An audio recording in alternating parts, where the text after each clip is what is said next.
two people were on this show, very young minds, to express their displeasure over what was and still happening in their school, talking about Abia State Polytechnic. A few hours later, less than 24 hours, the worst happened. The unforeseen occurred.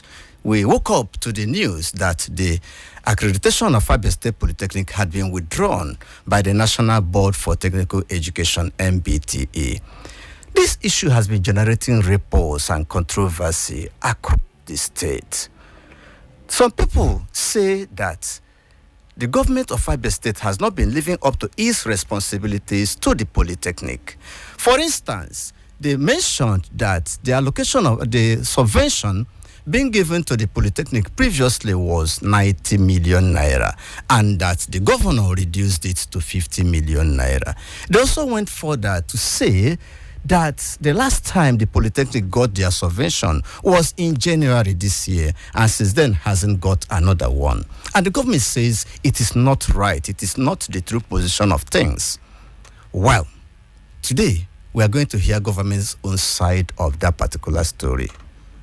I'm also aware that there has been 5 rectors and 5 board members, or management as the case may be, in 7 years. Has the problem of Abia State Polytechnic become insurmountable? What is this issue that has been causing problem? Of course, who is to blame? And what is the government doing to solve this problem beyond restoring the accreditation to ensure that these workers are paid and the children do not lose their future? You are going to hear this point blank this evening. Beyond that also, I am aware that we are priding Abia State as one of the safest states, and there were several indices to buttress that. But today, is the story the same? In parts of Abia North, we have marauding kidnappers disturbing the peace-loving people of that particular area. In Abia here, robbers will not allow POS operators to rest. Of course, we have people who are masquerading as keke operators when they are criminals. What is the government of Abia State doing to curtail this and restore the glory of Abia as the safest state? You are going to hear that also. Well, we are aware that the problem of Abia is roads, and there are ongoing road constructions across the state. But what about some other roads that have been causing problems in Abia State? You will also hear that. With me is the mouthpiece of Abia State. I call him the most appointed commissioner. He is an Umunochi born chief. I am talking about no less a person than Dr. Eze Chikamnayo, the Honorable Commissioner for Information, Abia State. Dr. Chikamnayo, welcome to the Village Square. Good evening, my dear brother, and good evening to our very beloved and dear listeners. Welcome, Honorable Commissioner. Abia Poly, accreditation withdrawn. The future of our beautiful boys and handsome girls, I will use it that way, at stake. I am aware that Abia Poly workers are owed, and beyond that, other institutions of higher learning. Who is to blame, Honorable Commissioner? Well, before you start the blame game, my brother, let us first of all thank God for the great people of Abia. And Abia is a wonderful place to be. We pride ourselves as Abia boys. Maybe you don't know, I studied at Eze High School, Abia. You've told me that before. So I live here, and whatever affects Abia affects me. It affects me personally. It affects the governor personally. Governor Kizipas is an Abia boy, true and true. And to underscore his interest and commitment to Abia, he has literally, since he started office, spent every working week in Abia, one way or the other. No other governor since the creation of Abia State has given Abia more attention, more projects, more policies that lead to the prosperity of the people of Abia than Governor Victor Okezie-Ikpeazu. As it relates to Abia, Governor Ikpeazu will be defined and described and remembered as a transformative governor. The governor that transformed Abia, the governor that gave Abia and still gives Abba and will continue to give Abba the priority that Abba deserves in the scheme of things. And you know, the Abia Polytechnic, like you said, is our baby, because Polytechnic in Abba goes to the heart of why we are Abba. The Abba people are known for their ingenuity, for their commitment, for their exceptional talent. So when we think of Abia Polytechnic Abba, we are talking about that platform through which all of these our ingenious youths harness their potentials. So we were shocked, just like you were shocked, and like every Abian was shocked when we woke up one morning and we heard that the accreditation of Abia Poly was withdrawn. Let me quickly say before I go to the nitty-gritty that withdrawal is entirely politically motivated. And not administrative. The context, you must listen very carefully and understand. What is administrative in the withdrawal of accreditation when, as we speak, 92 institutions in northern Nigeria, including about 18 polytechnics, have been under lock and key, and salaries have been owed for between 2 to 5 years. Due to Boko Haram, students have fled, insecurity, students are away, lecturers are away, and the schools literally shut. I mean, salaries are not owed for 3 years, they are owed for 4 or 5 years. And yet, the National Board of Technical Education has not deemed it fit to withdraw the accreditation of those institutions. Withdrawal of accreditation is not an issue of gymnastics and razzmatazz. It's something that is very, very critical to the reputation of institutions. So it's not something you do in the beer parlor. And never in the history of Nigeria, this is unprecedented injustice to the people of Abia State and to our children in that polytechnic and to the reputation of our darling polytechnic. Never in the history of Nigeria have you ever seen NBTE withdraw accreditation on account of things that relate entirely and purely to unions. Issues of employer-employee relationship, whether it is salary, whether it is welfare of any sort, are dealt with by the unions. So when a regulatory agency dabbles into an area where it doesn't have its primary occupation, where it is not supposed to focus, there is more to that than meets the eye. ASU, as we speak, have held the federal government to ransom for lack of payment of one emolument salary or the other. Several universities have been under lock and key. Salaries are being owed. So why has ASU continued to hold the federal government to ransom, and this issue is being discussed at all levels? Yet, the National Universities Commission has not withdrawn accreditation of universities. Do you know what it means to withdraw accreditation? It's not something you play with.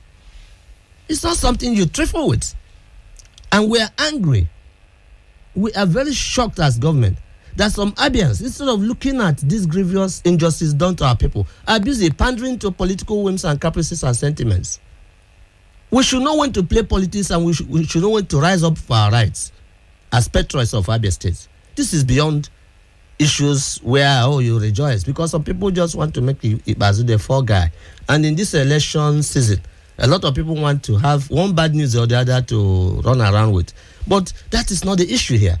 The issue is, should NBTE have withdrawn accreditation on account of salaries? The answer is no. Because you cannot be more Catholic than the Pope. The students were taking the exams, the lecturers were in the classroom, and firm you put the accreditation. That's wrong.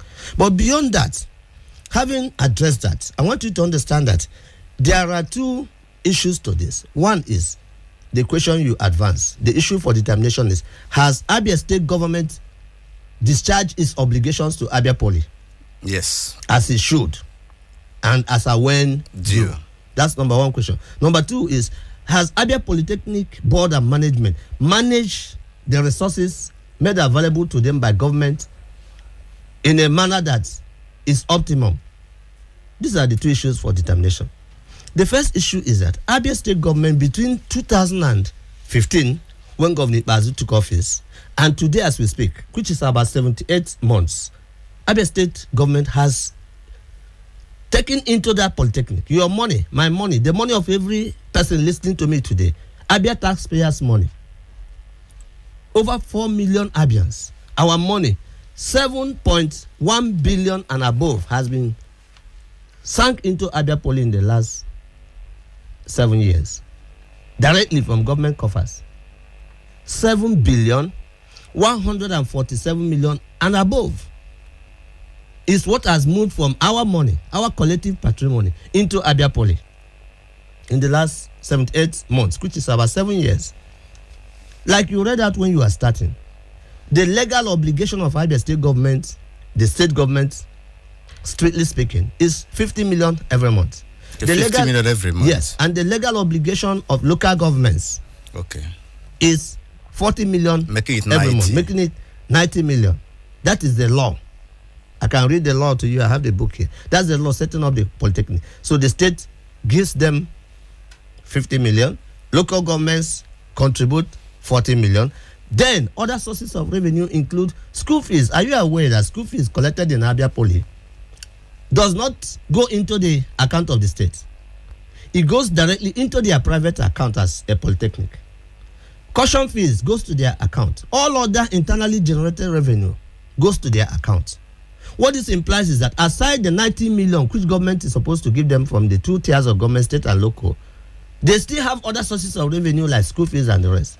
So what baffles everybody is, how come with this level of inflow, that polytechnic is still owing salaries to workers? If you sitting here and trying to ask these questions, if you are given the opportunity of having a polytechnic as big as Abia Poly with all the facilities and infrastructure in place, will you be talking about anybody giving you 90 million every month? Talk less of owing salaries. All right. So the truth remains this. I want you to get those two issues. The truth is that Government of Abia State, on the average, has dutifully, given to Abia Poly an average of 92 million every month for the past 7 years. All right. I want to repeat that. The Government of Abia State, on the average, if you calculate over 7 billion, 7.1 billion thereabout, and divide it by 78 months, which is what Governor Ibas has spent in office. If you divide that, what you have on the average is that from Abia State Government, both local and state, to Abia Poly, has gone in an average of 92 million every month. Now, how come they're still owing? All right. I want to ask, that is the question I want to ask. Now, if the governor is the employer, yes, he employs the rector, he constitutes the board, and they are not doing the right thing. What has he done about that? Very good, very good. This is the question that every Abian is asking. If you are a father and you dispense family money to one child, maybe you have 9 children, and then all of them are in school, and you pay the school fees of one, and he eats the money and comes back. You pay again, he eats the money and come back. You pay again. You say, are you going to continue paying school fees for one child when other people also ought to go to school? Abia Poly is just one out of many institutions that belong to Abia State Government. And what we have said since we came into office in 2015 is this: let there be responsibility, let there be prudence, let there be patriotism in the way boards and management handle resources, especially for parastatals. Parastatals are the problem we have been having since we came into this administration. And that is a problem that nearly grounded previous administrations. Those institutions that have semi-autonomy, that operate outside the strict regulations of government. So how come they're still owing? They're still owing because in Abia Poly, as at few years ago, we had 120, read my lips, 120 staff in the canteen. That's a situation whereby the staff of the canteen are more than those who come to eat. In Abia Polytechnic, we had 40 doctors in an outpatient clinic collecting salary every month. In Abia Polytechnic, we had over 40 people manning 2 gates, and one of them is permanently locked. So a situation where there's successive boards, anybody that you are pointing to the board, and this is not just from 2015, all of these problems are problems that were inherited by Governor Eze Chikamnayo. This was the status. A situation whereby a board comes in, the first thing they do is to mop up their relations and friends and give them appointment letters. And when the governor came, talking about what the governor did to stop and stop this nonsense, immediately he came, he moved in and said, let us downsize the staff. let us right-size this out. Because you have downsizing and you have right-sizing. Which means right-sizing means optimal employment based on outputs and inflow of resources. Now, the governor moved in that direction. You know what happened? You saw it. Some people even celebrated it in Aba. Boys, oh yeah, boys, oh yeah. The staff went and blocked the gate. You cannot sack any of us. After all, we have our appointment letters. Union came. Aluta continua. And all sorts of things were going on. And we're saying, hey, wait a minute. Why don't you allow for this type of operation that will make you alive? If you have cancer and the thing has swollen your lips and swollen your tummy, why carry big stomach and big lips when you can go to the clinic and cut off the excess and remain alive? And they said no. The union, they rolled out the drums, they connected their fellow unions all over the country back and forth.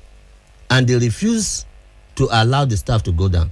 Now, as the student population is going down based on the realities of the environment and the economy of this country, the staff population remains the same because the unions will not allow for downsizing or right-sizing. That's one of the problems. The second problem is this. If you are generating internally generated revenues and you are collecting money, almost 1 billion naira every year by way of school fees, what do you do with the money? Added to what the government is bringing. What do you do with the money? So the governor, 5. You said 5. Different boards. 5 different rectors by my own calculation. Yes. I don't know whether I'm wrong, right or wrong. You're right. What does that show you? What it shows is that the governor is frantically trying to see how to bring about change.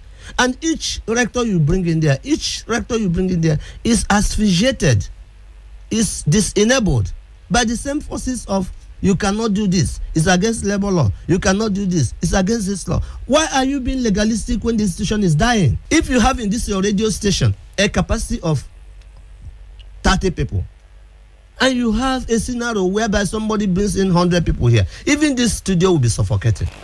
And you come in and you say, no, we don't need all these people here. Let some people go.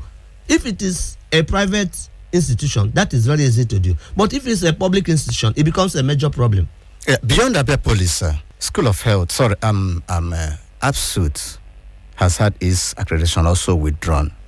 Is this problem still peculiar to them? I defined for you that the problem we have been having before we came, even now, and the next administration, by God's grace, we need to work from day one on, is the issue of parastatals. Parastatals are those semi-autonomous bodies set up by law, which the government does not have any hand in their employment. Do you know that to employ and to sack in Abiapoly is not in the hand of Abia State Government?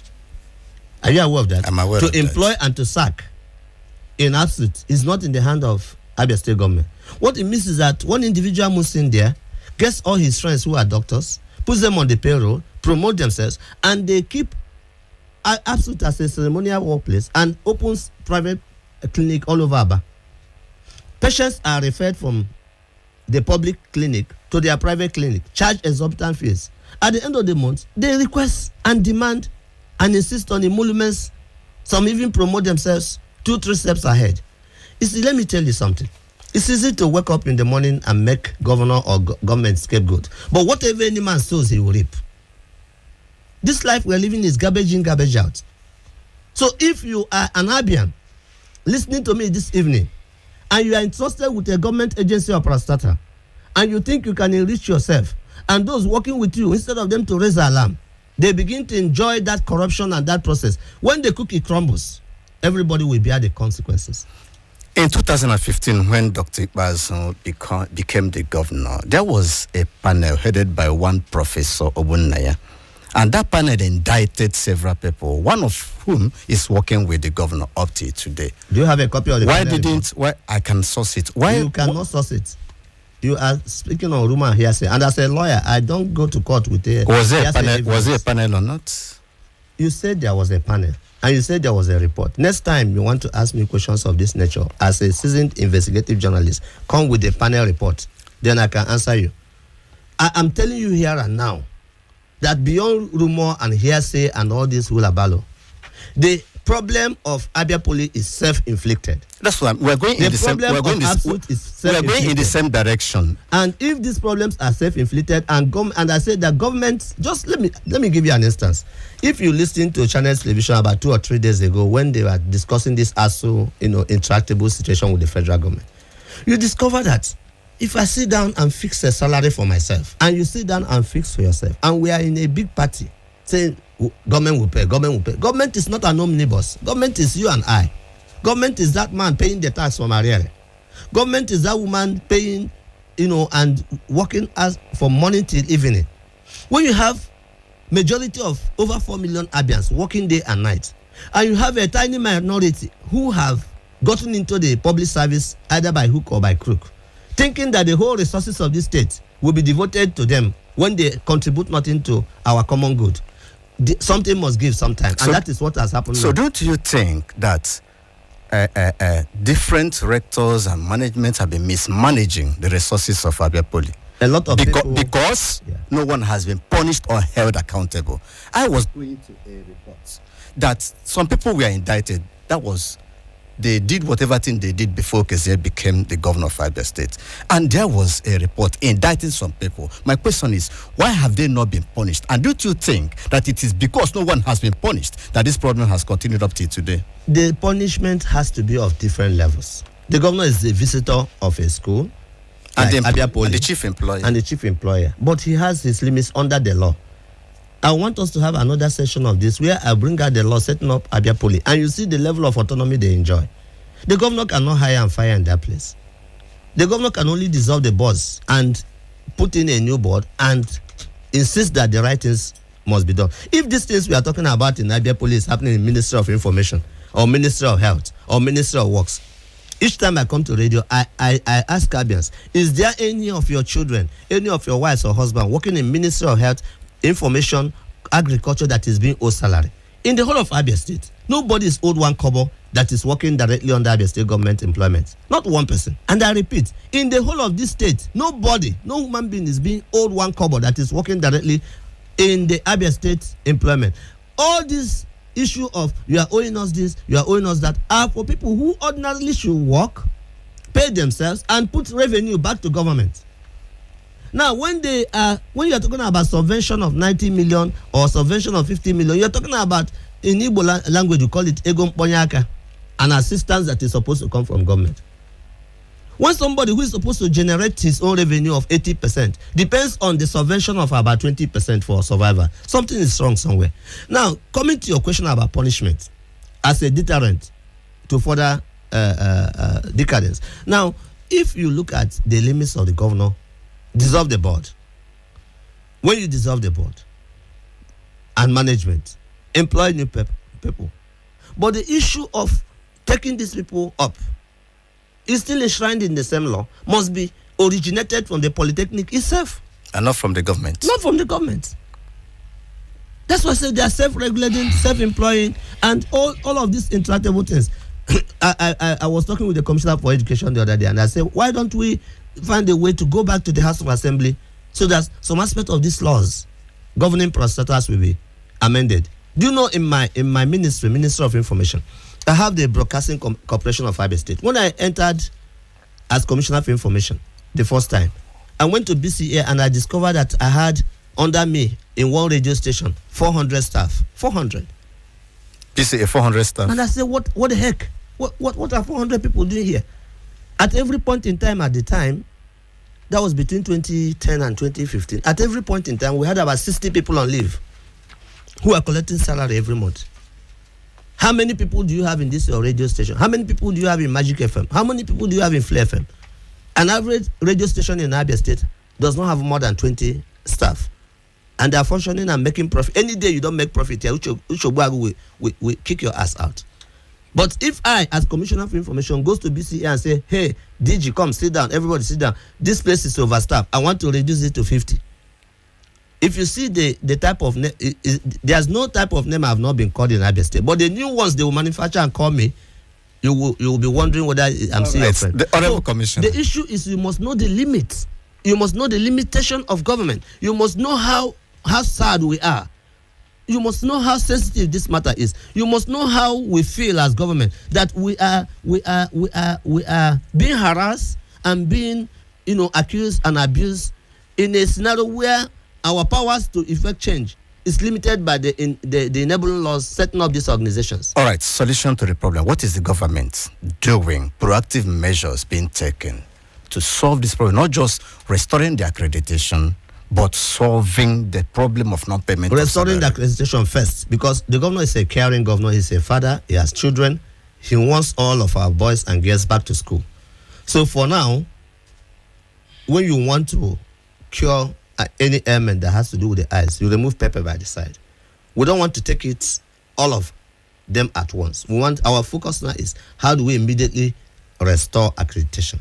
First of all, we have engaged NBTE to say you ought not to have done this. We have selective justice here, if at all there's anything called justice in this matter. But there's no justice. And you and I knows that this is purely a case of victimization that is politically motivated. Because if it is not, tell me one reason why all the universities and polytechnics that are closed in the north and salaries that are owed for years have not lost accreditation. Why? Why has NUC not remove accreditation from universities where lecturers are still on strike, our children are at home, people have taken jam, they can't go back to school? Why have universities not lost? Can't you see, you here, can't you see that there's injustice, that Abia Poly is being singled out for immolation? Honorable Commissioner, what is the government doing now? What we are doing is to tell these people, that is what I'm telling that first of all, we must bring it to their notice that, hey, first, you are not supposed to do this under the laws, that you are being selective in whatever measure you want to take, and that what is good for the goose is good for the gander. So you must restore as a matter of immediacy the accreditation of our children. That's number one. Number two is that the governor too is bending backwards. It's painful, but we have to do it, to look for resources, your resources, my resources, our resources, and see that whatever ought to be done to bring back the teachers to classroom is done. When we do these things, because if we go legalistically and say, okay, because we are giving them 7.1 billion in the last 7 years, and because some people we brought in there as rectors and management, instead of them to do their best to see how to generate more revenue, they are busy sitting back and looking for how government will bring subvention. Now, we have overlooked all of this, and we say, let us treat this, like you said, as a matter of urgent importance. Public importance. So let's bring the children back to school. Let's do the needful in terms of raising extra resources to make sure that, the place comes back. And then you must know, this time beyond sacking the management and the rectors, we are setting up a judicial panel of inquiry that will date back to 10 years.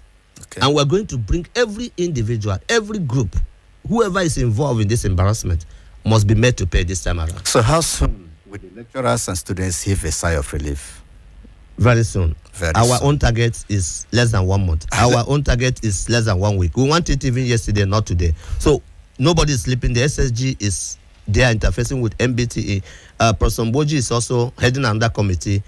All we want to do is to quickly bring back accreditation, take our children back to school, and then conduct a forensic audit and bring people to book. As I said. Yes, because we have to. We have tried this in the past and unions came in. Now the unions themselves, the other day I was talking with one of the unionists. I said, now that you people have insisted nobody should be sacked, the place should be overbloated, and this overload should continue, and the vehicle has somersaulted, what do you do next? So the unionists themselves know that something must give this time, and something must be done drastically to restore the dignity and functionality of that school. Beyond that, Honorable Commissioner, security is important. I know that some time ago, right here on my show, you were so proud to say that Abia was one of the safest states, not just in the east, but in Nigeria. Can we still say that Abia is the safest state? If it's not the safest state, will you be sitting down here? You'll be running. Places where there's no security, my brother, you won't be here relaxing and doing programs. In Abia, Abia State still remains the safest state in the whole of Southeast. Abia State still remains the oasis of peace and security in the whole of Southeast. But please, like you told our listeners when we were starting, commend the government where government should be commended.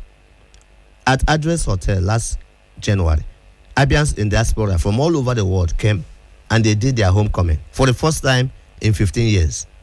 And people moved around Aba throughout last Christmas without let or molestation. And families enjoyed it. Dollars came in. A lot of conviviality, a lot of happiness. Who made it possible? Commend Governor Victor Okezie Ikpeazu. He has done so much proactively on security. Let me tell you, when the governor established the Ministry of Homeland Security, a lot of people in Nigeria didn't know what that was all about. Today, other states are copying it. The Ministry of Homeland Security, under my very good friend and brother who is doing very well, Sopruchi, is on top of the situation proactively providing intelligence, interfacing with all the security agencies. It's never been that good before. When the governor launched the Crime Prevention and Management System, the CPAMS, which is domiciled as a software in the office of the Commissioner of Police, and all of our people are there employed and working around the clock, so that if you commit a crime in Umunochi, for instance, you cannot just go to Okwa and disappear. Now, there is a central software wherein any person reported and being investigated of any case in Abia State, all the DPOs in Abia State can have access to what is going on. And so if Adams, for instance, does something here and comes to Umunochi, before he goes around Umunochi 2 or 3 days, what is your name, Adams? They check and they can find out whether this man that has just entered Umunochi is a criminal or of good repute. Governor did that proactively. Nobody talked about it. Is it still functional? Of course, it's functional. If it's not functional, again, you won't be sitting here. Go ahead. Now, constructed and commissioned a command center for innovative security management, which we call the Abia Safety Alert System, the absolves. Now, and of course, Governor Ikpeazu is the first governor that did the security sensitization program. When my good friend Chief Eze Chikamnayo was chief of staff, he personally went local government by local government, and all of the traditional rulers are carried along. Now, it's on record that since Governor Ikpeazu came on board, armed robbery, whether it's kidnapping, other violent crimes, have been reduced to the barest minimum. And this has brought us unprecedented peace and security in Abia State. Today, there is a sting operation going on in Imo State. Are you aware? I'm aware. There is a sting operation going on in Anambra State. I'm also aware. Good. With those two sting operations going on in Imo State and Anambra State, are you wondering why we still have increase in the rate of criminality in Aba and environs and Abia? Because those criminals that are being stung in those places are running helter-skelter, and most of them are filtering into our state. But in the last 2 weeks alone in Umuahia, we have arrested more than 22 of them. 6 at a time around Alabama. And when we profile them, we discover that all of them just relocated from Imo State. All the skirmishes we're having, all the flashpoints we're having are at the boundary areas. I'm from Umunochi local government. Umunochi is bounded by Ogu, Enugu State. Umunochi is bounded by Ishiago, Ebonyi State. Umunochi is bounded by Umunze, Orezukal, and Co. Anambra State. Umunochi is bounded by Ihube, Umulolo, Imo State. So Umunochi is at the heart of Igbo land. We have boundary with every Igbo state. So whatever is going on in Anambra State, you feel the impact in Umunochi. Whatever is going on in Ebonyi State, because that's a boundary that is more or less porous, because these are people who maintain traditional affinity with the people of Umunochi at various points. So that's why Umunochi is intricate. Then coupled with it, this establishment of the cattle market. Every Umunochi man today, when you talk about Ojus Okado, with due respect, you see an Umunochi man get angry. Because our peace eloped us the moment the cattle market came to Loband. Our security eloped us the moment the cattle market came. Even though at the time it came, we were complaining. We thought there was problem because of their habits and how the express became a place that's so dirty and so muddled up. We didn't know that was not even the major challenge. Now we're no longer talking about the dirty or the traffic at the express. We're talking about the fact that our women cannot go to farms. So what we did last week, Governor Eze Chikamnayo, first of all, about 3 weeks ago, he set up the Special Security Committee for Umunochi Local Government. In another ingenious measure, what Governor Ikpeazu is doing, let the people take ownership of their own security. So I'm the secretary of that committee. Eze Okechukwu is the chairman of the committee. The local government chairman is there. Commissioner for security is there. Commissioner of police is there. Commissioner, the member representing Umunochi is there. That committee is supposed to be an intelligent hotspot on all issues of criminality and where we take decisions. Even our elite group that is helping us, the Umunochi, wonderful people of Umunochi all over the world contributing money and ideas on how to make sure that this security problem is nipped in the bud. They are there. And we are now together with the security agencies. And we are taking measures. Number one, we have demolished all the shanties at the cattle market. Where are these criminals? Yes, Could because when somebody brings a trailer from Maiduguri or from Zamfara or anywhere, he comes to cattle market in the name of coming for cattle, his cattle trader. And they most times arrive at night. When they arrive, they distill into those shanties. And those shanties, over 2,000 pieces of accommodation with no governance of any sort. You don't even have roads that can be accessed with a motorcycle. You have to park and trek into those shanties. And when we were demolishing them from the ceiling, we were seeing weapons falling down from the ceilings. We saw stolen items falling out. I will send the video to your WhatsApp now. We demolished them. And when we demolished them, again, did you know, you may not believe this, that some people, some Igbo people, some of my brothers, were shouting, why do you have to demolish it? Because somebody in Aba who is living safely in Aba, where security is provided, will quickly run to the cattle market and build a shanty and be collecting money from these Hausa people. And he's collecting rent. He's not happy that we are demolishing shanties. He's more interested in the loss of rent for a place that has no form of accreditation. That's the irony of it all. But we have demolished that, and we're demolishing all structures in our forests. We don't want to see anybody. If you're a cattle rearer, identify yourself in the cattle market, do your business and go home. We don't want anybody to live in that cattle market. So in Aba here, sir, so that you take them holistically, some people masquerade as keke operators and they are actually robbers. Of course, POS operators have been victims. Some time ago, people resort to jungle justice and some people were roasted alive, beaten and roasted alive.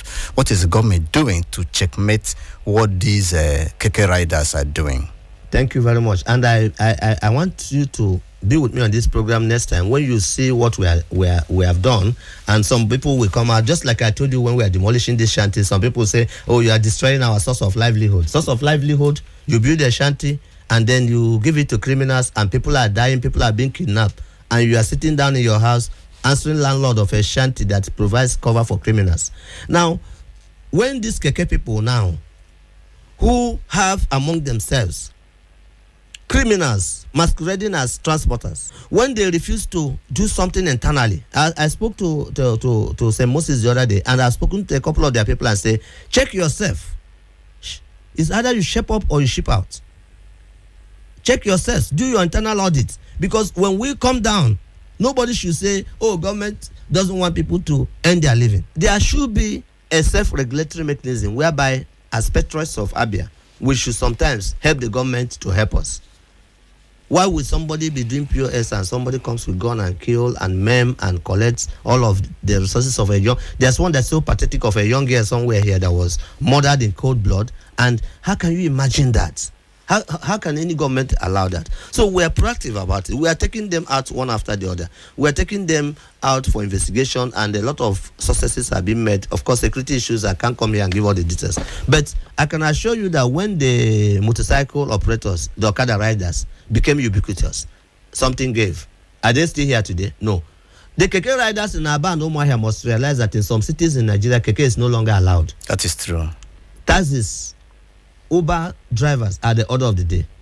Let them not overstretch their luck, and let them not take the meekness of this government for weakness. Because sooner than later, if this continues, we're going to take necessary measures. And when we do the needful, nobody should say government is hard. Let people regulate themselves now. If you have a brother or a sister doing keke, try to know what he's doing. Try to know the type of life he's living. Try to see something and say something to government.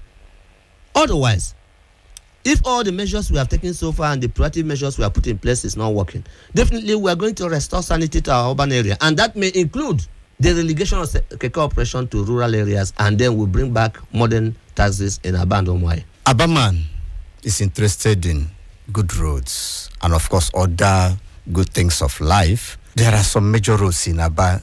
Governor has promised to fix for us in Aba. I'll give you an instance. Port Harcourt Road. A loan was obtained, as we were told, to fix Port Harcourt Road. Omoma Road, the construction started. I think it stopped. And some other roads. not losing sight of the fact that Azikiwe Road and some other roads are being reconstructed as it is. What is the governor doing to fix these major roads I mentioned? Omuma, Fox Road, Port Harcourt Road, and several other roads I may not remember now. Since his administration is almost coming to an end. Governor Ipazu will not do all the roads in Abia State before he leaves. He will do most of the roads. He has done over 150 roads and counting. Like you confess here, which is rare for journalists. Thank you very much.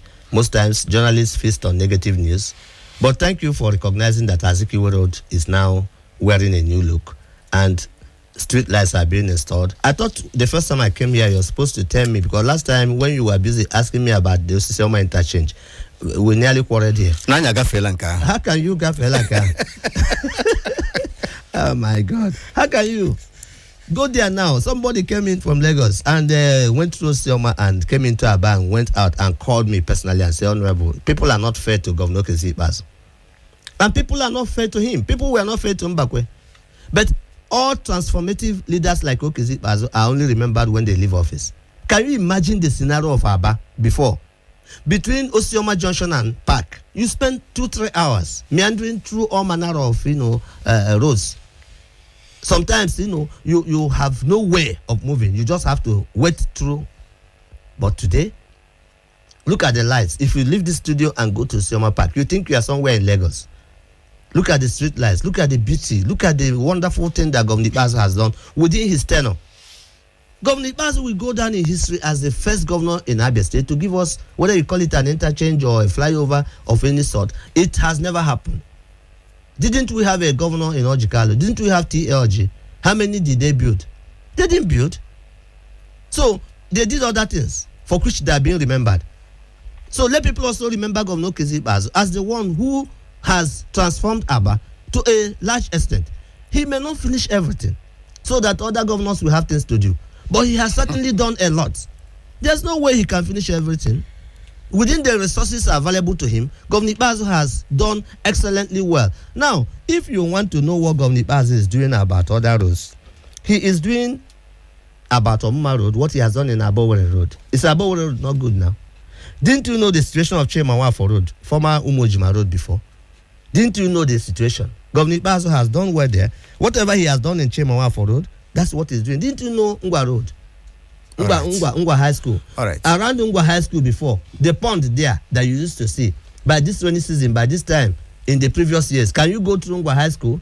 Whatever Governor Ipazu has done there, whatever he did at Ezuku, whatever he did at Egege Road, whatever he did at Tukebu, whatever he did in this your streets I came in from, this road that leads to your studio here, and all of the ancillary roads. Honorable Commissioner, if I live in Eze Chikamnayo, he will talk till 9 p.m. today. No, but the truth is that let us give honor to whom honor is due. Governor Ipazu has done very well in our barrows.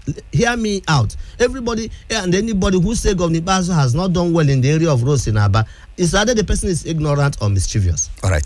Some of the physical infrastructure like utilities are being vandalized already by hoodlums. Some street lights are being vandalized. In a minute, what message do you have for vandals and for Aba residents? Aba residents, of which I'm one, I want to appeal to our people. Let us help ourselves. In my Igbo parlance, I say, it is very, very bad that our government is, in this era of scarcity of resources, Governor Ipazu is not sleeping. The man is thinking through every day. He's looking for funds. He's providing street lights. He's providing dual carriageways. He's providing drainage in all the roads. And you see somebody destroying the street light, pouring dirt into the drainages, doing everything to actively frustrate the government. And who are the government? You and I. Please let our people desist from this act. All right. And if they don't, let them wait for the hammer that is coming, because we can no longer tolerate that. All right, ladies and gentlemen, I've been speaking with the Honorable Commissioner for Information, Dr. Eze Chikamnayo. He's been telling us what the government is doing and what the government will also do. I'm Sunday Manuel, and I'm calling from Abia.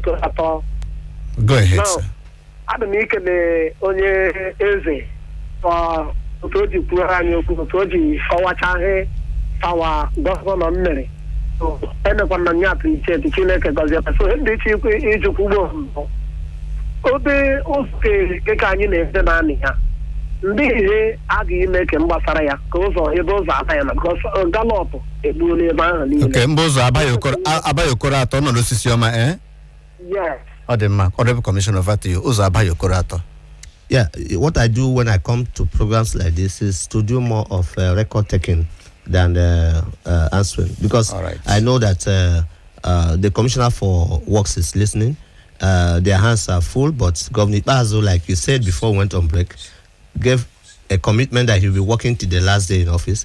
He's keeping it. Governor Bazo is the only governor that is still doing roles in the whole of Nigeria now. All the other governors have stopped projects and they are doing politics.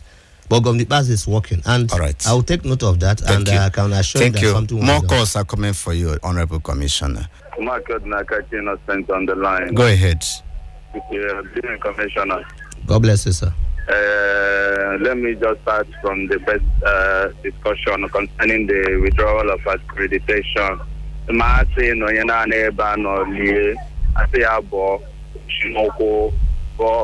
There is now I understand that it's not for the other state government to employ and staff.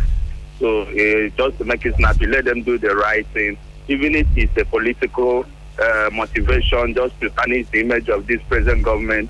They should work hard to restore the accreditation, because any good government do listen to opposition, and from the criticism from opposition, you will not learn how to handle governance.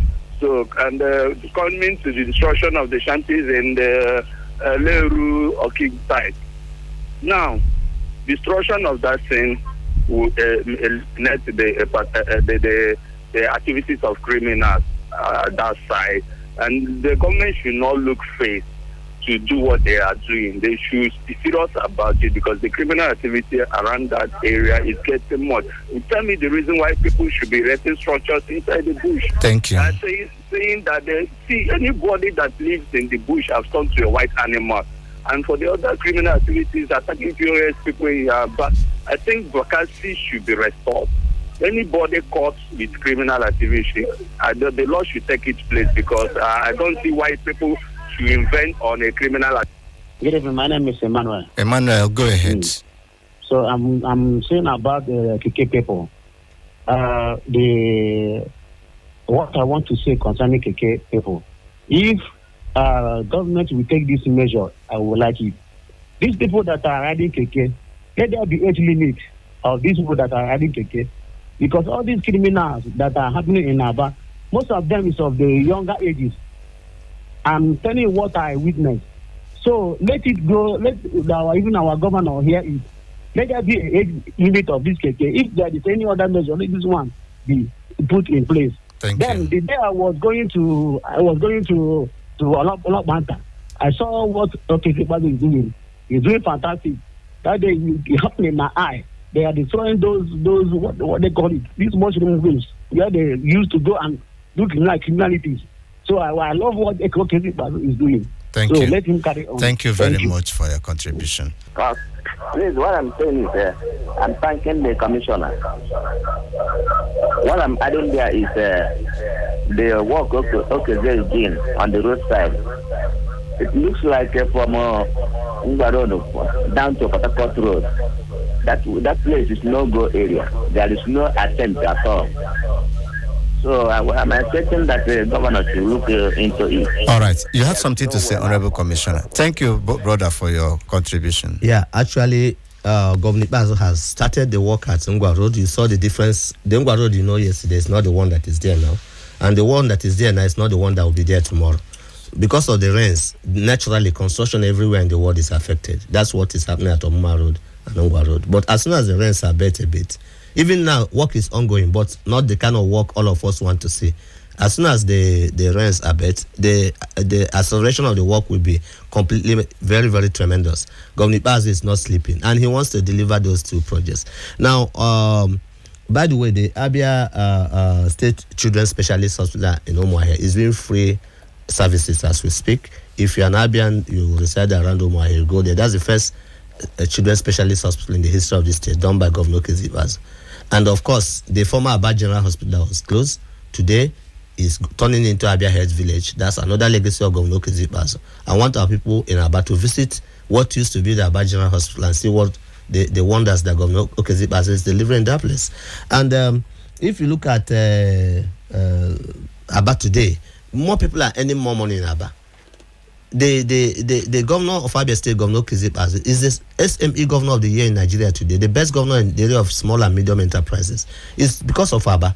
Monies are coming in here. Shoemakers are rejoicing. Garment makers are rejoicing. And Aba is getting its pride of place in the committee of cities around Nigeria, all because of Governor Kezipazo's tremendous effort. Let us give honor to whom honor is due. So, let Aba people begin to appreciate this gift of God, Governor Kezipazo. And, of course, like you know, our governor is going to the Senate by the grace of God.